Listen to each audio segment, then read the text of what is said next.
that can help your wife. And try to help with the things that you can help with. You will never know how much that is so much appreciated and how much grateful they can be when you do that. On the last family table talk that we were in Scotland, I had 3 ladies with me, and they were sharing about their life experiences and their journeys. And I was really, blessed with the fact when they were sharing, they were thanking their husbands for stepping in and making breakfast, thanking their husbands. One of them found a sickness, and never knew that sickness was with her, and she was hospitalized.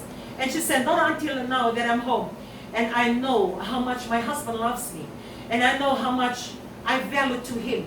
And I was thanking those men in the church to thank them for what they've done. And it can be, it can be so little, but it's so much to the women at home. And just for them, and one of the ladies was mentioning that the husband stays at home while she works. And every time as they come home with their children, the food is already, the dinner is cooked, the house is cleaned, and everything else is done. And it may be not termed as men's job, but it's also not women's job to be bringing money home, or to be, looking after the family, or to be the resource for the home. If we have to strictly term what is men's responsibility and what is women's responsibility, I believe most women are doing most men's responsibility. And most of you men, the little responsibility you have to do for the women, it becomes a big thing, huge thing for you. It's like, that's not my job, that's women's job. But yet women are willingly taking over men's job to make things happen for their family. So men that are listening today, try and help out at home. Help with the preparation for dinner, and help in rounding up the children for devotion. Help with the little things that you can do at home to bring about that joy in the house, that take away a little stress out of the mothers at home. If your wife or your mom at home is having high blood pressure, these are the little contributing factors that worked up in their mind.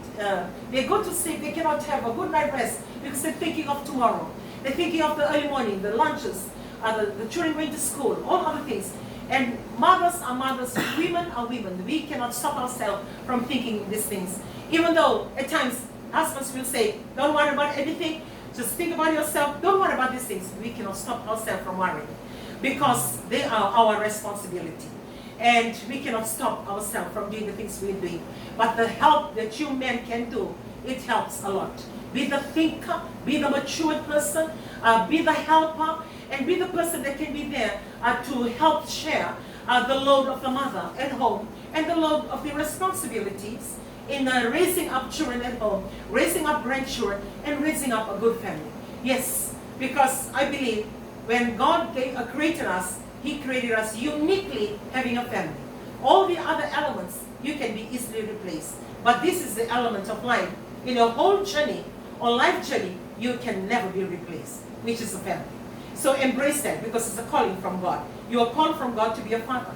You are called from God to be a mother and also to be the child. Young children, if you're listening to this program, if you happen to be one of the ones or one of the many that are so ungrateful at home, ungrateful for the things that are provided on the table, ungrateful with the things that your parents go out of their way to provide for you to be who you are today, then I believe it's about time that you change that attitude and show your parents respect and honor your parents and tell them thank you. Look them straight in the eyes and tell them, Daddy, Mommy, Na, Ta, Gay, oh, thank you.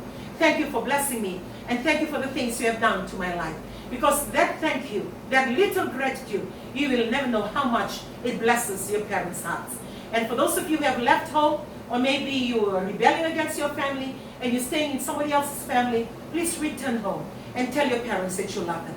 Maybe they've said things to you that have hurt you. Maybe they have done things to you or abused you in a way that is so hard for you to forgive them. Find the space in your heart to forgive them. I will bring this story about this young lady that stood up in Scotland during the youth night. And she came from the Edinburgh community, youth.